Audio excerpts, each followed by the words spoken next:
Well, hello everyone. I'm John Victor Jacobson, and I'm doing everything I can to save the Clark Reservoir. I need your help because we can't leave this for our children. So this is how the Clark Reservoir dam site looks like today. But this is how it looked like in March or February of this year when there was a chemical spill. 200 gallons of fuel were dumped by accident, an overfill at a gas station, and then everything grew over, and I realized very quickly that there were tree roots growing into the concrete structures of this dam site, and that can be very destructive. And so I notified the county and started a campaign and got the ball rolling, and then the county came in and they cleared up all that was here on both sides that was a danger to concrete structures. And here's what it looks like today. It's one of the most beautiful views anywhere in Clark, New Jersey, anywhere in Union County. And it's 150 acres of wetlands that deserves to be saved and properly maintained. So if you can see that pipeline over there, that's the next thing. There were a lot of trees growing through the structures of that pipeline to allow trees to grow through a wastewater pipeline, a pipeline that has been unmaintained for many, many years, over 20 years, and to let trees grow through it like that, something's gonna give. Guess what? What do you think's gonna give? Not the tree, but this pipeline. And this sign, look, it's all beat up and old. This needs to be replaced. The pipeline needs to be sandblasted and repainted.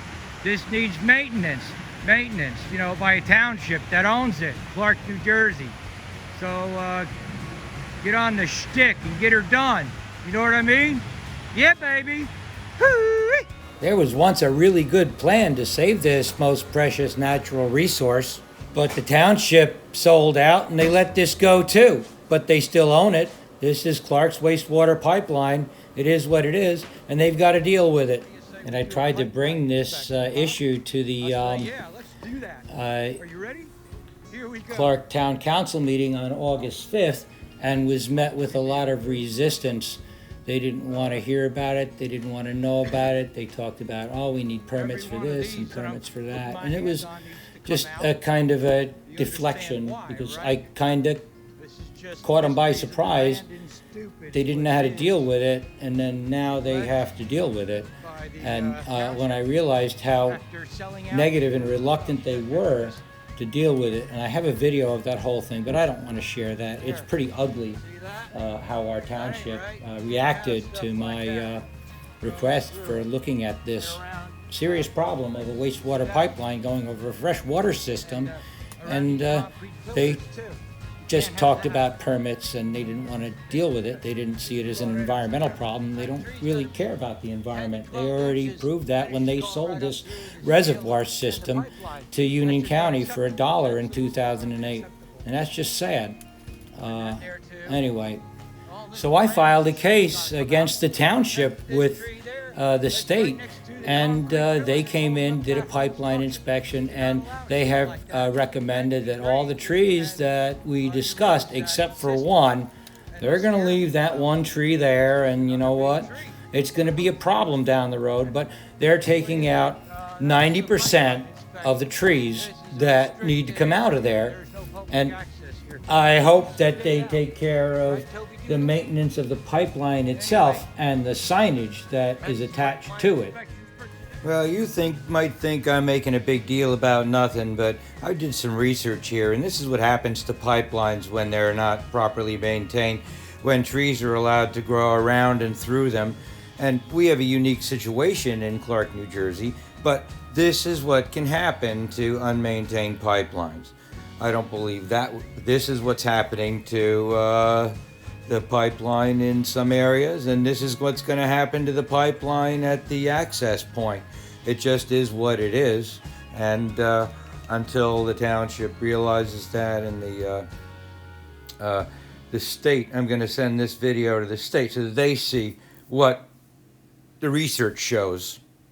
Well, I'm John Victor Jacobson, and I'm just trying to make the world around me a better place. And what better place to start than right in front of my front door? It's time to save the Clark Reservoir. It's time to do it now because this is un-American. And there's lots of ways that we can do it. This is an over-exaggeration, but here's the New Jersey Division of Water Quality, who I've been dealing with over the last few months, and they seem to be coming through. So I want to give a special shout out to Jessica Spinagle from the state of New Jersey for handling this case and making it happen. And Clark, New Jersey is a new ground zero for change. We have to take care of the environment. This reservoir cuts our township in half, and it has to be maintained, it has to be saved, it has to be made whole again, and I need your help.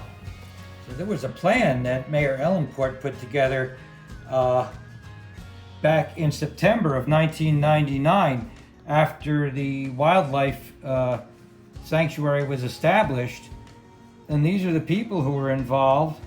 And we need to get back in touch with these people and start this process all over again. So there's the parkway, and right next to it is Bottleneck Bay. And that's where a lot of water gets jammed up and where a lot of sediment gets dumped. And it gets dumped all the way along this reservoir as it continues to degrade. This was the possibilities. This is what could have happened here.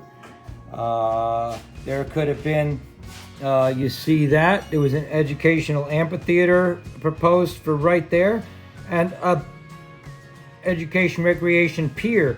That would have been very nice, and we're going to need something like that to access these waterways because there is no access here. None of this exists. This is just all kind of like forest and unmaintained waterway. That's what it is. Let's see over here. That there is Sickwater Bay, right next to the high school. And then we got another bottleneck over here. And if we put aeration bubblers all the way through this entire system, even over here on Featherbed Lane by the mayor's house, we can make these areas healthy again and prevent them from producing the algae blooms and the toxins that those algae blooms produce. So what do you think? I think that's what we should do. I think this was a viable plan, but none of this is going to happen until the county makes a commitment and the township buys into it. And there's just so much here. I'm just going to close this up now because that's all I have to say right now. Here was a plan. It was a good plan. And I think we should look at it again. What do you think? I'll say, yeah, baby. Let's do it. Hoo-wee! Well, there's just thousands of animals that depend on this reservoir. And we've got some unique deer in the forests around Clark, New Jersey. And there's a lot of, I do a piece called Fox News. And that's always a fun thing to do. And we have some just amazing, just cool animals. Yeah, baby. So I think taking care of this pipeline is a good thing. Get it done. And let's move on, take care of the rest of the reservoir. Well, I'm John Victor Jacobson, and I'm doing everything I can to make the world around me a better place. And I sure could use your help. Let us not leave this behind for our children. Let us not do that.